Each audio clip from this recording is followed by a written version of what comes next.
చూస్ country delight, live better. ఇప్పుడే country delight app ని download చేసుకోండి. ఎంజాయ్ చేసినట్టు ఎవరు ఎంజాయ్ చేసి ఉండదు సార్. మేము షూటింగ్ చేసినంత కాలం అలాగే ఎంజాయ్ చేసామండి. ఓకే, ఎన్ని రోజులు అయిపోయింది ఇది? ఇది షూటింగ్ 28 డేస్ అండి. అంతే అంతే 28 డేస్లో చేసామండి. అంటే స్క్రిప్ట్ లేకుండా, డైలాగ్ వెర్షన్ లేకుండా నేను సెట్కి వెళ్ళానండి. గురువు గారు దగ్గర నేర్చుకుంది ఏంటంటే, ఆయన స్క్రిప్ట్ రెడీ అయిపోయిన తర్వాత అండి ఆయన డైలాగ్ వెర్షన్ రాసుకుంటాడు. స్టాప్ క్లాక్ పెట్టుకుంటాడు. ఆయన ఒక్కో సీన్ ఎన్ని నిమిషాలు వస్తుందో చూస్తాడు. దానికి యాక్షన్ కలుపుకుంటాడు సార్. ఆయన కలుపుకుని దాన్ని కుదించుకుంటాడండి. ఈ సిస్టమే మాకు వచ్చింది టోటల్గా. సెట్కి వెళ్ళిన తర్వాత నో డిస్కషన్. ఓకే, సెట్కి వెళ్ళిన తర్వాత ఏ ఆర్టిస్ట్ ఏం చెప్పినా ఏం చేసినా కూడా అది నెక్స్ట్ సినిమా చూద్దామన్న లెవెల్లోనే ఉంటుంది తప్పించి బట్ మేము చేయమండి. అది ఈ సినిమా ప్రభావం ఆడియన్స్ మీద బాగా పడింది అనుకుంటప్పుడు. బ్రహ్మాండంగా పడిందండి. దీని ప్రభావం కర్ణాటకలో నా మీద పడిందండి. టైటిల్ మీద పడింది. ఏమైందంటే కన్నడలో ఈ సినిమా నేనే డైరెక్ట్ చేస్తున్నాను. ఓకే, ఎదురింటి మొగుడు పక్కింటి పెళ్ళామని కన్నడ టైటిల్ పెట్టాం. ఛాంబర్ రిజెక్ట్ చేసిందండి. ఎదురింటి మొగుడు పక్కింటి పెళ్ళాం బూతు డైలాగు పెట్టడానికి ఇల్లు లేదు అని. ఇక్కడ 100 days ఆడింది ఇది. 100 days ఆడిందండి. అది చెప్పాం కూడా. మాకు ఒప్పుకోదు, క్వశ్చన్ లేదు అన్నారు. ఎలాగ బూత్ డైలాగ్ అండి అన్నది. మీరు వెళ్ళి మీ మినిస్టర్ని అడగండి. ఒక లేడీ మినిస్టర్ మనకి ఇక్కడ కామెంట్ చేసిందండి. ఎదురింటి మూడు పక్కింటి పిల్లలు అంటే బూతు టైటిల్స్ పెట్టి సినిమాలు ఆడిస్తున్నారు అని చెప్పి ఒక సభలో కామెంట్ చేసిందండి ఓ లేడీ మినిస్టర్. ఆ కటింగ్ మా దగ్గర పెట్టారు అక్కడ అండి తీసుకొచ్చి. అప్పుడు ఎదురు మనాయిలి గండ పక్కత మనాలి హెంతి, ఎదురింట్లో మొగుడు పక్కింట్లో పెళ్ళామని పెట్టామండి. ఆ కిక్కే ఉందండి. అంతే, అది జరిగిందండి. ఇది గొప్ప ఎక్స్పీరియన్స్ అండి. అలాగే మొట్టమొదటి బాలాదిత్య కాదు సార్ దీనికి, కాదండి వాళ్ళ అన్నయ్య కౌశిక్ ఉన్నాడే, అవును వాళ్ళ అన్నయ్య అండి. ఓకే, మొట్టమొదట ఆడిని పిలిచాను ఆడిషన్కి. ఆడితో పాటు ఈడు వచ్చాడు. ఓకే, వచ్చి బాలాదిత్య అన్నాడు, అంకుల్ అంకుల్ ఇప్పుడు మా అన్నయ్య చేసిన డైలాగ్ నేను చెప్పనా చేయనా అది ఇది. అది కాదురా వేరే చెప్తాను చెయ్యి అన్న. చేస్తాను అన్నాడు. వాళ్ళ అమ్మ నాన్న కూడా వచ్చారు, శంకర్ గారు వాళ్ళ నాన్నగారు ఆర్టిస్ట్, స్నేహం హీరో. వాళ్ళ ఆవిడ ఇద్దరు వచ్చారు. చెప్పరా చేయరా అన్నాను. డ్రాయర్ ఊడ తీసేసి నాకు డైలాగ్ చెప్పేలాగేలాగా అన్నాను. వెంటనే వాడు డ్రాయర్ ఊడ తీసి ఇలా డైలాగ్ చెప్పేసాడండి. సో వాళ్ళ తల్లిదండ్రులు తీసుకెళ్ళి, ఏమండి మీ పెద్ద అబ్బాయి కంటే రెండోడు కరెక్ట్ నాకు బాలాదిత్య, మరి బాలాదిత్య అని పెట్టుకుంటే పెద్దోడు ఎఫెండ్ అవుతాడేమో, చిన్నతనం కదా మరి ఇదే ఇబ్బంది అవుద్దేమో మీకు అన్నాను. ఏం పర్వాలేదు సార్, కౌశిక్ సినిమాలు ఉన్నాయి, వీడు ఇదే ఫస్ట్ సినిమా అవుద్ది అని చెప్పి చేయించారండి. ఓకే, బాలాదిత్య చేశాను. దీంట్లో ఆల్మోస్ట్ మీ సినిమాలన్నీ లో బడ్జెట్, తక్కువ డేస్ అండి, తక్కువ డేస్ లో తీస్తారు. లో బడ్జెట్ సినిమాలన్నీ 100 days, ప్రొడ్యూసర్ కి సేఫ్. ఏమీ లేదు సార్. ఇప్పుడు నవ్వే డేస్ వాళ్ళు తెలుసుకోవాల్సిన విషయం ఏంటంటే, నేను అనుకునేది మరి వాళ్ళకి నీతులు చెప్పడం కాదు, నేను స్క్రిప్ట్ పక్కగా తయారు చేసుకోవాలండి. ఇంక చేర్పు మార్పులు ఉండకూడదు. డైలాగ్ వెర్షన్ పక్కగా తయారు చేసుకొని, మనకు 2 గంటల 15 నిమిషాలు సినిమా అనుకోండి, మీరు తీయడం 2 గంటల 45 నిమిషాలు తీయండి. దాన్ని ఎడిటింగ్లో చేసేటప్పటికి టైట్నెస్ ఏర్పడుతుందండి. ఓకే, టోటల్గా. సో అత్యద్భుతంగా ఉంటుందండి, వేస్టేజ్ ఉండదండి. అలా కాకుండా మీరు ఏదో చేద్దాంలే ఆ సీన్ చేద్దాం ఈ సీన్ చేద్దామని ఏదో బుర్రలో అనేసుకుని వెళ్ళిపోయి చేయడం వల్ల చాలా పొరపాటు. అలాగే 9ంటికి కాల్ షీట్ వేస్తున్నారు మీరు అనుకుందాం, 10ంటికల్లా ఫస్ట్ షాట్ ఎందుకు తీయలేకపోతున్నారు మీరు? వెళ్ళి 11ంటికి తీస్తున్నారు ఫస్ట్ షాట్. ప్రొడ్యూసర్కి 2 hours ఎంతండి? 9 అనగానే మీటర్ స్టార్ట్ అవుతుందండి ఇక్కడ వాళ్ళకి. అలాగే మధ్యాహ్నం 2 o'clock బ్రేక్ అయిన తర్వాత 2:30 2:45 కల్లా ఫస్ట్ షాట్ తీసేయండి. మార్నింగ్ అంటే టైం ఎక్కువ ఎందుకు పడుతుందంటే, వచ్చి ఆ లైట్లు పెట్టుకుని ఇవన్నీ చేసి కేబుల్స్ వేసి కాబట్టి 1 గంట. బట్ మధ్యాహ్నం అవసరం లేదు, ఇంకా లైట్లని సెట్ చేసి ఉంచుతారు మీరు. ఆ లైట్ ఇక్కడికి మార్చడం, ఈ లైట్ ఇక్కడికి మార్చడం, ఇంతే. సో 2:30 2:45 కల్లా షాట్ తీయండి. తీయట్లేదు ఎవరు. ఈ తప్పులు చేస్తున్నారు సార్.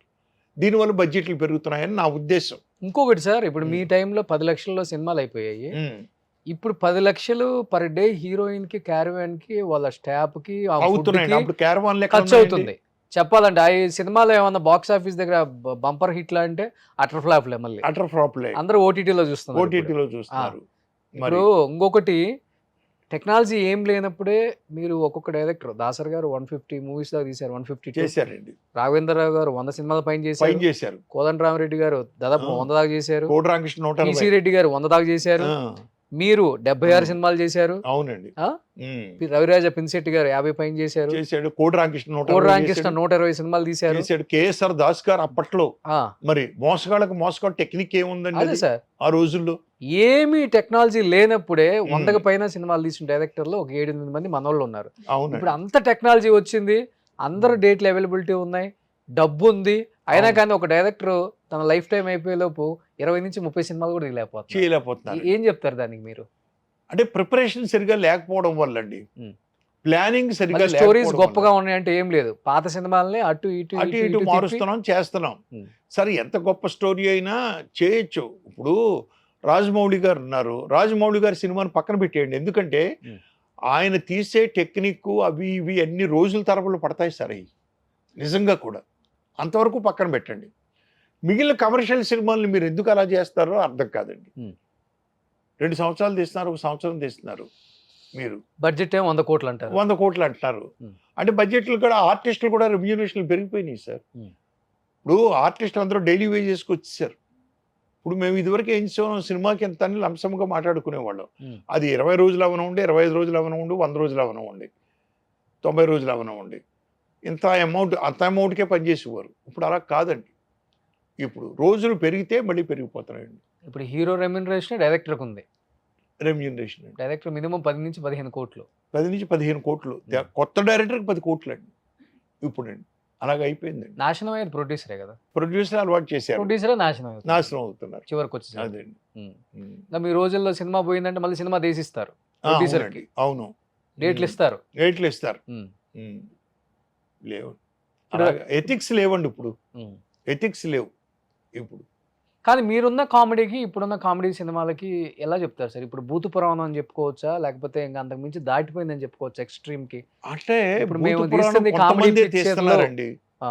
భూత పురాణం అనేది కొంతమందే తీస్తున్నారు. అంటే జబర్దస్త్ చూస్తున్నారు కదా, బ్రహ్మాండంగా ఎంజాయ్ చేస్తున్నారు కదా ఫ్యామిలీ అంతా అని అప్పట్లో అనేవారు. ఇప్పుడు కొంతమందే తీస్తున్నారు. బట్ ఇప్పుడు మన ఇతనున్నాడు అనిల్ రాపూడి, భూత్ ఏం తీయట్లేదే, ఎక్స్ట్రాడినరీగా ఉంటాయి ఎక్స్ట్రాడినరీగా తీస్తున్నాడు కామెడీ, మరి సూపర్గా తీస్తున్నాడు. మారుతి ఎప్పుడైనా తీసాడా? మారుతి అండి డబుల్ మీనింగులతోటి తీయలేదు. మా కృష్ణారెడ్డి గారు చెప్పుకుంటూ పోతే ఉన్నారండి, ఎందుకు తీయట్లేదు, తీస్తున్నారు. బట్ కొంతమంది ఒకళ్ళిద్దరు, కొంతమంది ఏం చేస్తున్నారంటే పాడు చేస్తున్నారండి. ఇందాక ఒక టీవీలో వస్తున్న ప్రోగ్రామ్ చూశానండి. ఆ ప్రోగ్రాంలో ఒక లేడీ, అంటే ప్రైవేట్ ప్రోగ్రామ్, నువ్వు వచ్చి బొక్క పెట్టావు కదా అందండి.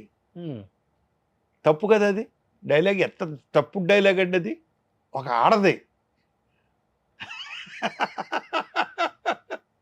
ఇందాక మీ ఇంటర్వ్యూ వచ్చే ముందే చూశాను నేను, ఎంత బాధపడ్డారు. ఒక ఆడదాని చేత ఇలా మాట్లాడిస్తున్నారు టీవీలో ప్రోగ్రామ్ అండి.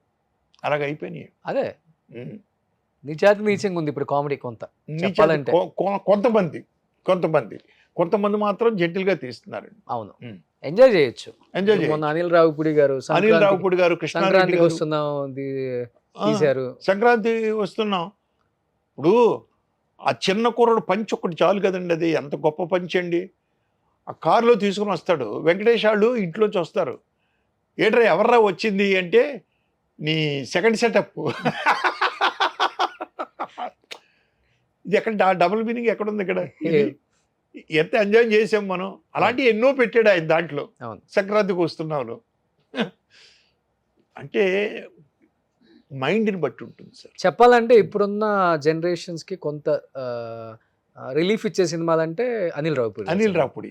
ఎందుకంటే ఒకప్పుడు మనం జంధ్యాల గారు, లేకపోతే మీ సినిమాలు, లేకపోతే ఈవి సత్యనారాయణ గారి సినిమాలు చూసి ఎంజాయ్ చేసేవాళ్ళం, వంశీ గారు, ఆ తర్వాత అనిల్ రావుపూడి గారు. అవును, ఇప్పుడు అనిల్ రావుపూడి బాగా చేస్తున్నాడు, స్క్రిప్ట్లు అయ్యింది బ్రహ్మాండంగా చేసుకుంటున్నాడు. అవును.